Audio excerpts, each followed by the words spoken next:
Hey everyone, welcome to Area 616.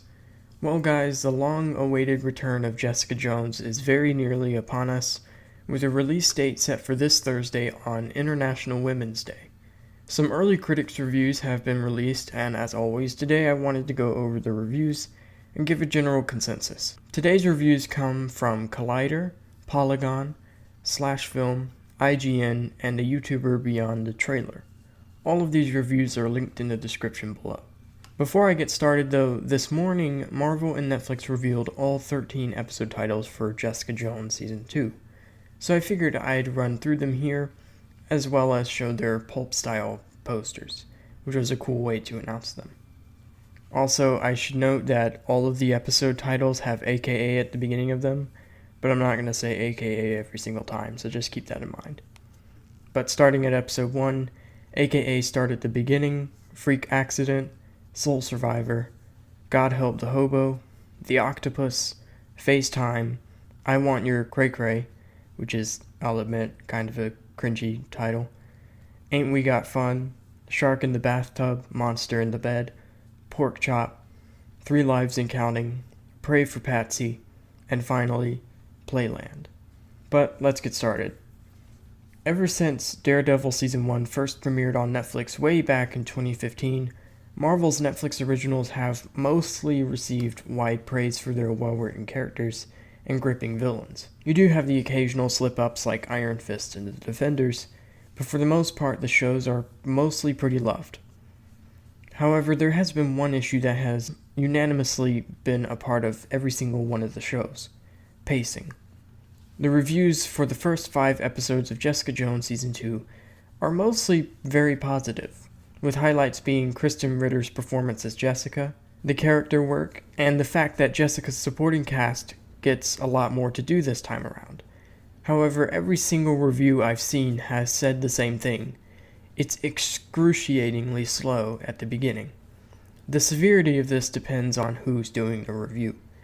Beyond the Trailer says it picks up right after episode 2, while most others say that it isn't until episode 5, the final episode that they received, that anything looks like it's really starting to happen. Like I said, some are okay with this, saying that it's no worse than Daredevil, and others say that it's almost unbearable. The main reason for the slow pace, according to reviewers, is that the season, at least for the first 5 or so episodes, lacks a clear main antagonist. This is something I think Daredevil Season 2 suffered from to a degree as well. Wilson Fisk was such a fantastic enemy in Season 1 that come Season 2 he left a huge void that none of the other villains of the season could truly fill. According to early reviews, without Kilgrave, Jessica Jones Season 2 lacks a real drive from start to finish, something that Season 1 had. Instead of having a singular bad guy, this time around, Jessica is investigating a mystery, one surrounding just how she got her powers. This season is said to go full-on film noir, as Jessica tries to uncover her mysterious past and track down a killer. No hints were given as to the killer's identity.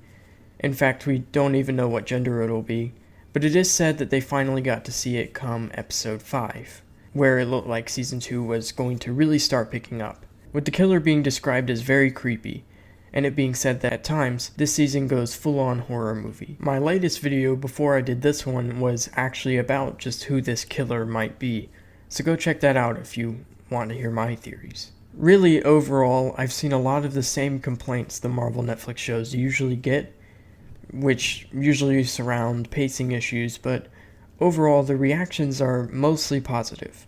Everyone seems to be in agreement that it's good, but not nearly as good as Season 1 was, which I don't know how it could be.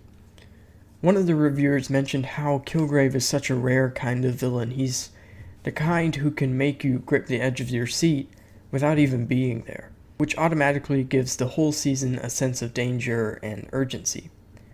With Kilgrave dead, there's just simply no way Season 2 could have recaptured the same feel as Season 1. What it needs to do, and what it sounds like it is trying something new, take the character in a different direction.